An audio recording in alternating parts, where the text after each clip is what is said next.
ഇംഗ്ലണ്ടിലെ കോൺവാളിലെ ദേവാലയത്തിൽ നിന്നും 18 മാസങ്ങൾക്ക് മുൻപ് അപഹരിക്കപ്പെട്ട കുരിശ് തിരികെ ലഭിച്ചു. 2023 ജൂണിലായിരുന്നു സെന്റ് ബ്രൂവാർഡ് ദേവാലയത്തിലെ അൾത്താരയിൽ വെച്ച് പിച്ചള കൊണ്ട് നിർമ്മിച്ച കുരിശ് അപഹരിക്കപ്പെട്ടത്. ദേവാലയത്തിലെ ശുശ്രൂഷി ദിവ്യബലിക്ക് ശേഷം ബൈബിൾ ഉൾപ്പെടെയുള്ള തിരുവസ്തുക്കൾ ഭദ്രമായി അലമാരിയിൽ വെച്ചെങ്കിലും മറ്റെന്തോ കാരണത്താൽ അദ്ദേഹം അത് പൂട്ടാൻ മറന്നുപോയിരുന്നു. മറ്റ് സാധനങ്ങളൊന്നും നഷ്ടപ്പെട്ടില്ലെങ്കിലും കുരിശ് മാത്രം മോഷ്ടിക്കപ്പെടുകയായിരുന്നു.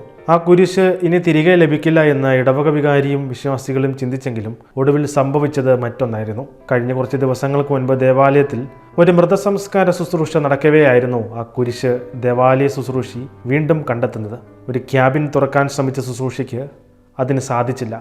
അപ്പോളായിരുന്നു ക്യാബിന് താഴെയായി നഷ്ടപ്പെട്ട ആ കുരിശ് വീണ്ടും അദ്ദേഹം കാണുന്നത്. ഇത് എടുത്തയാൾ തന്നെ തിരിച്ചു കൊണ്ടുവച്ചതെന്ന് ശരിവെക്കുന്ന തെളിവുകളുണ്ടെന്ന് ഇടവക വികാരി പറഞ്ഞു. കുരിശിന് ചെറിയ തോതിൽ കേടുപാടുണ്ടെന്നും വൈദികൻ അറിയിച്ചു. എന്നിരുന്നാലും ഒരിക്കലും തിരികെ ലഭിക്കില്ലെന്ന് കരുതിയ കുരിശ് ഒട്ടും പ്രതീക്ഷിക്കാതെ തിരികെ ലഭിച്ച സന്തോഷത്തിലാണ് ഇടവക വികാരിയും വിശ്വാസികളും.